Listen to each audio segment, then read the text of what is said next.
Zugeschaltet ist Christina Lewinsky aus unserer Politikredaktion. Also Christina, man muss sagen, eine Woche nach diesem Showdown im Bundestag und auch nach all diesen vielen Stimmen, die gesagt haben, das wird Merz auf jeden Fall schaden, kann man jetzt unterm Strich wohl sagen, die Umfragen bestätigen Friedrich Merz in seinem Kurs.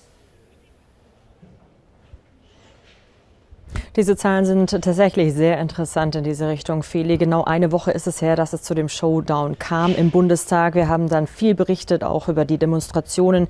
Tausende Menschen, die auf die Straßen gegangen sind, die Friedrich Merz scharf kritisiert haben für sein Vorgehen. Und diese Zahlen, diese Umfragen, die wir jetzt eben sehen, da sieht man dann doch, dass vielen Menschen offenbar es in der Sache dann doch eben richtig erschien, was Friedrich Merz getan hat und der Weg dahin dann doch eher eine zweitrangige Rolle spielt. Und das bedeutet jetzt natürlich zwei Dinge für Friedrich Merz. Einerseits wird er auch bestätigt eben in seiner Haltung. Er hat ja letzte Woche immer wieder gesagt, Richtiges wird nicht falsch, dadurch, dass die Falschen zustimmen, und hat damit eben verteidigt, sollte die AfD zustimmen, dass es dennoch richtig ist in der Sache, nämlich eben die Migrationsbegrenzung, die stärkere, die schärfere Kontrolle in der Asylpolitik, und das war eben sein Anliegen. Und ich denke, es ist möglicherweise auch Ausdruck dessen, dass die Menschen eben eine Verlässlichkeit daraus ablesen können, dass er gesagt hat, das ist meine Politik, das ist mein Weg in der Migrationspolitik, in dem Asylkurs, und dass ich mich davon nicht beirren lasse, egal wer von welcher Seite zustimmt. Und das andere ist sicherlich, dass er die Reihen so ein bisschen schließen kann, möglicherweise innerhalb der Union, denn es waren ja durchaus auch einige Abtrünnige mit dabei. Es waren die sogenannten Merkelianer, über die immer so gesprochen wird, die möglicherweise eben auch sich bestärkt hatten durch Angela Merkel, die ehemalige Bundeskanzlerin. Sie hatte sich ja geäußert in einem Statement auf ihre Webseite, was sie nur sehr selten tut, hatte sich in die Debatte eingemischt und Friedrich Merz für dieses Vorgehen kritisiert. Jetzt geben die Zahlen ihm recht. Ich denke, dass das vor allem für ihn auch persönlich eine Art Punktsieg bedeutet gegen seine ehemalige Konkurrentin und Rivalin Angela Merkel.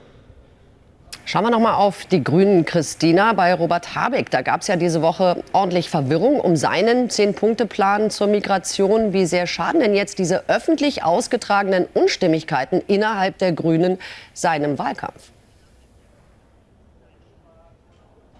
Ja, öffentlich ausgetragen nicht zuletzt, weil ja auch zum Beispiel die grüne Jugend dann reagiert hat und nochmal einen eigenen Punkteplan auch vorgelegt hat und doch einige verschnupft waren über dieses Vorlegen des Punkteplans. Annalena Baerbock, die Bundesaußenministerin, hat dann versucht, das Ganze einzufangen, hat jetzt gesagt, das, was drinsteht in diesem Punkteplan, ist ja nichts anderes, was in verlängerter Form, in ausführlicher Form auch sich in unserem Wahlprogramm findet. Also sie hat versucht, das so ein bisschen dann zu entschärfen, die Kritik an ihm. Aber natürlich ist the communication stupid, könnte man sagen. Und nicht zuletzt war es ja Robert Habeck, der vor einigen Wochen erst einen Vorstoß, der auch nicht abgesprochen war innerhalb der Grünen Partei, zum Thema Kapitalertragssteuern getätigt hat, musste dann auch wieder zurückrudern, weil im Prinzip niemand in der Partei verstanden hat, was er überhaupt damit meint. Und gerade wenige Wochen vor der Wahl, da ist es sicherlich nicht zuträglich zu verwirren, vor allem eben, weil der Kampf ums Kanzleramt dermaßen eng ist momentan. Und man sieht ja auch, dass in den Zahlen, die wir jetzt auch sehen, in den veröffentlichten Umfragen,